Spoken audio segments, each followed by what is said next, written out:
Kembali lagi di dialog mencari calon pimpinan KPK ideal dan masih bersama Wakil Koordinator ICW Agus Sunaryanto, dan pemirsa kami juga masih mengundang Anda untuk memberikan komentar lewat SMS ke 0811-833-5551 atau melalui pesawat telepon di nomor 021-52900-308 atau 021-52900-311. Kita lanjutkan, Mas Agus, ini kalau tadi kita bicara soal setiap orang pasti punya dosa masa lalu. Betul. Gitu. Memang tidak ada malaikat gitu kan. Ya. Artinya setiap orang pasti punya dosa. Nah, kalau kita berkaca pada apa yang terjadi saat ini, paling tidak 2 pimpinan KPK itu sudah dijadikan tersangka karena dosa masa lalu gitu. Dalam tanda kutip itu harus dibuktikan ya. Nah, apa yang harus dilakukan oleh pansel saat ini dan juga calon pimpinan KPK yang pastinya punya dosa masa lalu itu supaya ada jaminan dalam proses dia terpilih nanti ini tidak ada yang mengungkit masalah lalunya, supaya mereka juga selama 5 tahun itu kerjanya juga bisa tenang gitu. Pertama, soal dosa masa lalu ini kan ada 2 dosa gitu. Ada dosa-dosa yang benar-benar dilakukan, ada dosa yang dicari-cari gitu. Seolah-olah kemudian menjadi masalah besar gitu. Nah, ini yang jadi persoalan menurut saya. Nah, apa yang terjadi di 2 pimpinan sebelumnya kan pansel juga sudah melakukan clearance ya. Maksudnya?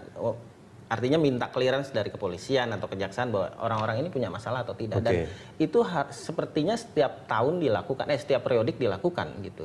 Nah, menurut saya ke depan ini pansel ataupun DPR menurut saya harus bisa meminta atau memberikan jaminan bahwa kalau ketika mereka jadi pimpinan seharusnya tidak diotak-atik lagi, paling tidak sampai 5 tahun. Kenapa?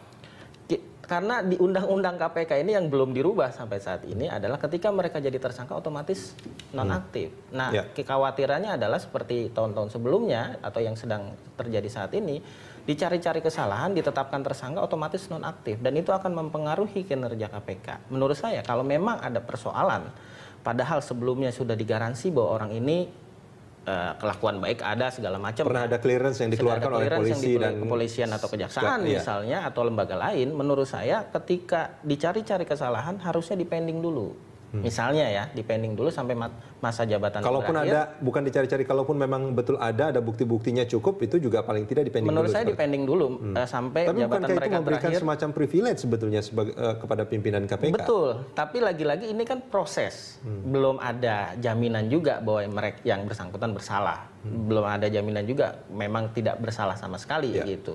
Nah, menurut saya proses ini makanya harus benar-benar ketat, baik di pansel ataupun di kejaksaan. Ini melalui sambungan telepon Mas Agus sudah bergabung bersama kita Ibu Destri Damayanti dari pansel pimpinan KPK. Selamat pagi Bu Destri.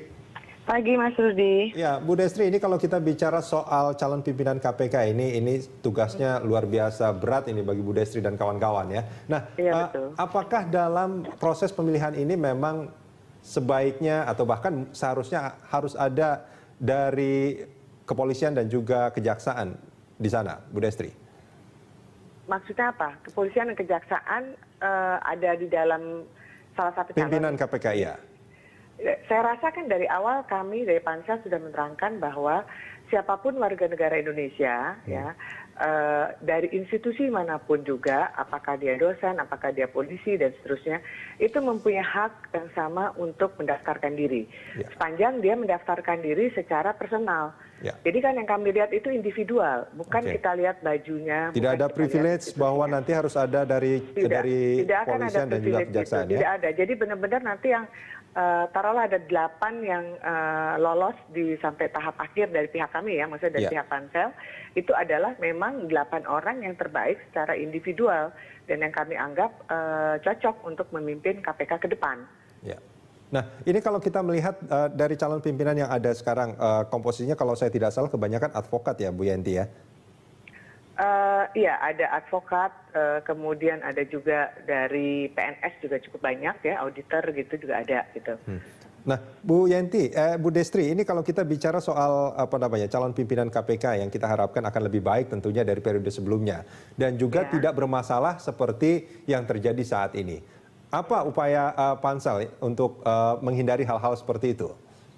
Ya, pertama yang kami lakukan itu memang dari awal, jadi setelah kami mengumumkan 194 nama ini, kami mengajak dari masyarakat ya, peran masyarakat, mungkin juga organisasi masyarakat, bahkan ada lembaga institusi formal juga, mereka udah mulai mau masuk untuk melihat rekam jejak dari 194 nama yang lulus dari tahap 1. Institusi formalnya ini mana aja, Bu Kenapa? Destri? Institusi formal yang disebut ini? Nantinya kami akan mengajak kayak BIN, kemudian PPATK, Kejaksaan, Polri, dan juga KPK sendiri. Sementara dari organisasi masyarakat, ada dari CSO yang mereka juga sudah bersedia untuk mengawal dari awal.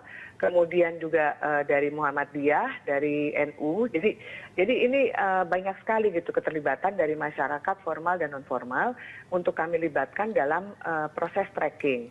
Tapi memang yang di awal ini memang yang kami buka web khusus bagi masyarakat ya khususnya itu mereka untuk memberikan tanggapan terhadap si calon 194 ini gitu. Sudah banyak masukan dari masyarakat, Bu Destri? Ada beberapa, tapi kami belum menghitung gitu ya, dan ya karena baru mulai juga kan ya, Mas Agus ya, Mas Rudi. Jadi tentunya juga kita belum lihat terlalu banyak, tapi sudah ada beberapa nama-nama yang mendapat komentar apakah itu positif maupun itu negatif gitu. Karena tanggapan bisa aja dua hal ya, bisa positif bisa negatif gitu. Dan benar tidak benarnya juga harus dibuktikan kan Bu Destri ya? Nah itu dia, di dalam web yang kami siapkan, itu kami juga sudah memberikan tempat juga bagi mereka yang ingin mengirimkan file sebagai tanda bukti, karena terus terang kita juga nggak hanya kita hanya menerima komentar-komentar yang tanpa disertakan dengan alat bukti gitu kan. Jadi kan ya mungkin aja ada orang yang nggak suka sama dia kemudian bisa bikin cerita gitu. Jadi nah ini juga kita akan menghindari hal-hal semacam itu gitu. Ya, lalu apa yang akan dilakukan oleh Pansel ketika sudah mendapatkan masukan dari masyarakat seperti itu? Apakah langsung dianulir kandidatnya atau akan ada proses tertentu yang akan dilakukan? Oh enggak. Jadi gini, kita akan melihat dulu seberapa serius permasalahan ataupun tanggapan miring, tanggapan negatif yang diberikan oleh masyarakat kepada yang bersangkutan gitu kan. Nah kalau misalnya itu serius, itu tentunya nanti akan kami follow up dengan kita mungkin juga coba untuk menelusuri lebih jauh si calon tersebut gitu. Tapi kan kita punya proses ya, tanggal 8 Juli ini kan nanti kita masuk ke tahap kedua. Ya, tahap kedua di mana di situ nanti para pendaftar itu juga akan menghadapi tes lagi. Dan nanti tanggal 14 Juli namanya juga akan makin berkurang kan. Jadi kita akan bisa lebih fokus gitu ke siapa-siapa yang memang nanti akan kita lakukan tracking yang lebih dalam lagi gitu. Bu Destri, ini kalau tadi Anda mengatakan juga akan melibatkan institusi formal kayak BIN, kepolisian, PPATK, termasuk juga KPK. Seingat saya, Pansel periode sebelumnya juga melakukan hal yang sama. Lalu kemudian artinya sudah mendapatkan clearance dari institusi-institusi formal itu. Tapi kemudian kita lihat fakta yang terjadi saat ini, dua pimpinan KPK paling tidak dijadikan tersangka. Nah ini bagaimana Pansel akan menghindari hal-hal seperti ini supaya tidak terjadi lagi?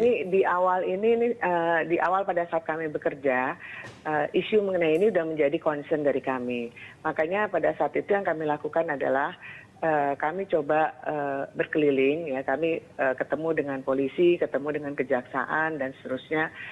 Kemudian juga menanyakan mengenai hal ini gitu. Karena kami juga nggak menginginkan nanti pada saat kita sudah sampai mendapatkan pimpinan tapi ternyata mereka nggak suka, kemudian mereka melakukan hal-hal yang lama itu diulang kembali. Dan pada saat pertemuan tersebut sebenarnya sih ada satu kesepakatan ya, jadi kesepakatan tapi masih informal bahwa mereka juga nggak setuju sebenarnya dengan hal tersebut. Dan buat mereka kalau misalnya permasalahan itu adalah minor dan juga masa daluarsa dari masalah yang dihadapi itu juga akan menjadi perhatian. Jadi kan ada ketentuan kalau misalnya untuk kejahatan yang dibuat 3 tahun itu akan daluarsa 3 tahun atau 6 tahun kemudian lah ya. Nah itu yang akan itu akan bisa juga dipakai nanti sebagai salah satu